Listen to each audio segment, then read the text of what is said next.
2020 fue un año devastador para muchos en el planeta, incluyendo al contendiente de peso ligero Kevin Lee. La derrota frente al futuro campeón Charles Oliveira en una pelea estelar fue seguida de una cadena de lesiones que amenazaron su carrera. Además, tuvo que superar algunas dificultades personales. Pero en lugar de caer ante los retos, Lee utilizó esto como motivación. ¿Y cuál fue su meta? Regresar a la forma que lo llevó a pelear por el campeonato en el 2017. Este imparable sobreviviente nos cuenta todos los altibajos que pasó en un año dentro y fuera del octágono en Enfoque.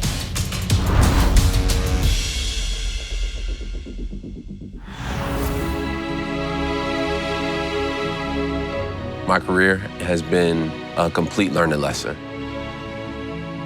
It's something for me to take into the next phase and just realize now I'm an experienced vet in a young body. Up until this point, I've had a lot of potential, but I have yet to realize it. Well, Kevin Lee gave up a promising wrestling career to pursue MMA full-time, and if the results are any indication so far, he made the right decision. There's been a lot of ups and downs in my career.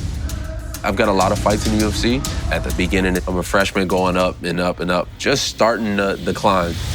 Not even in his peak yet, but shows all these signs of greatness. Coach Follis was a large part of my success. Hands up, little bit of motion. Let's get those feet moving, Kev. There it is. Switch to the short, Joe. There is a new UFC lightweight contender, ladies and gentlemen. His name is Kevin Lee. The Tony Ferguson fight was my first title fight. All right, gentlemen. All these lights and that pressure just kind of boiled up inside of me. Beautiful scramble here. Tony is sliding that right knee up high. He is in trouble. He's got the arm on the outside, but he's gonna pull the head. There's the tap. Tony Ferguson has done it. Tony Ferguson is the UFC interim lightweight champion of the world. That was the start of the ups and downs. The end of 2017, going into 2018 was definitely one of the lowest points. Losing the fight to Tony Ferguson, losing the title, all those opportunities, and then losing my coach right after. Robert Follis has been a stabilizing force for Kevin Lee. When Robert Follis died, he was left without a real head coach. It was a devastating loss for him. Him committing suicide made me question a lot of things. And it kind of reinforced a lot of things for me too. It reinforced my heart and my will and my desire to go on. It took a big toll on my career, and that kind of showed through. I was able to bounce back and have some highlights. Kevin Lee wants to resume his rise to the top of the mountain. But it wasn't the end of the ups and downs. Oh, Kevin Lee is busted up.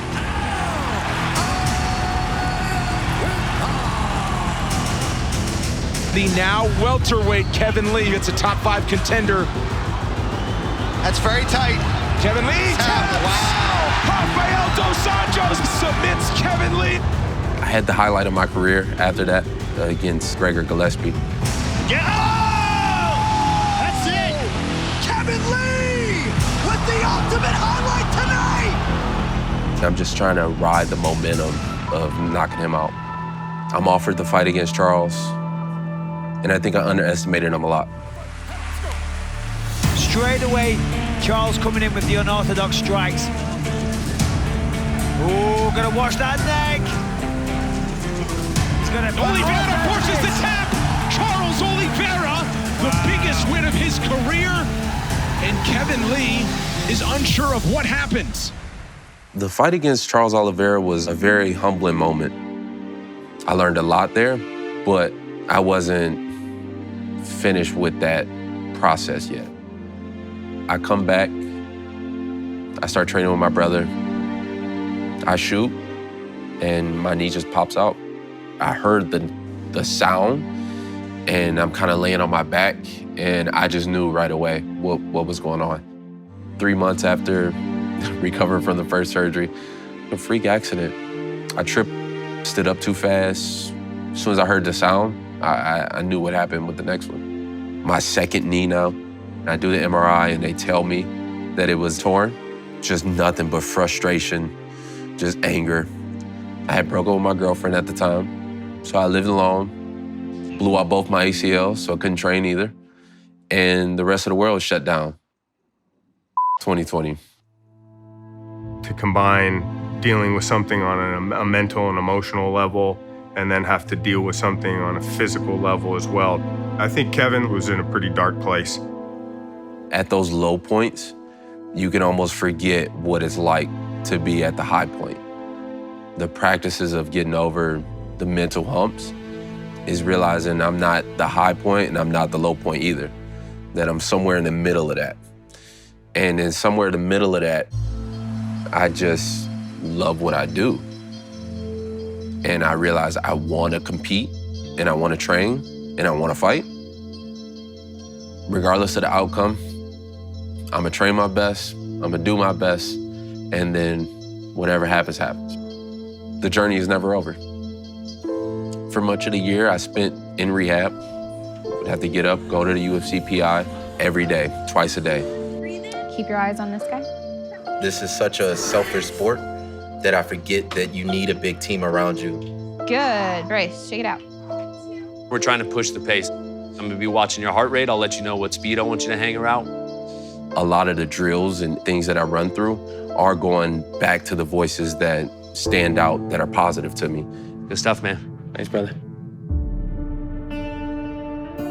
Pushing yourself through these things creates that mental fortitude within yourself. Kevin's confidence was rebuilt like everybody's, and that was with time. Just getting back into the gym and seeing that they can do it again and compete at that level. So I'll step in the jab. You're gonna mitt that jab, mitt the jab, get your range first. You'll right clip it. Good push. Yeah. Yeah, that's a good push. I see a sense of purpose and a drive.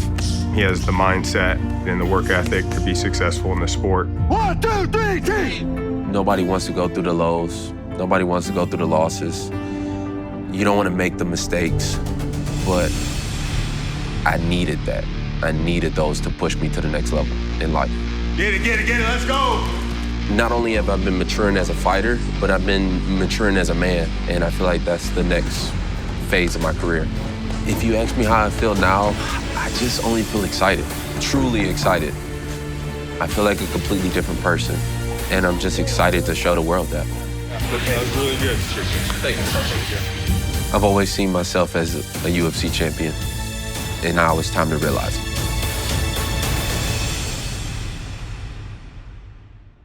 Además, una cartelera llena de acción. UFC Fight Night en vivo.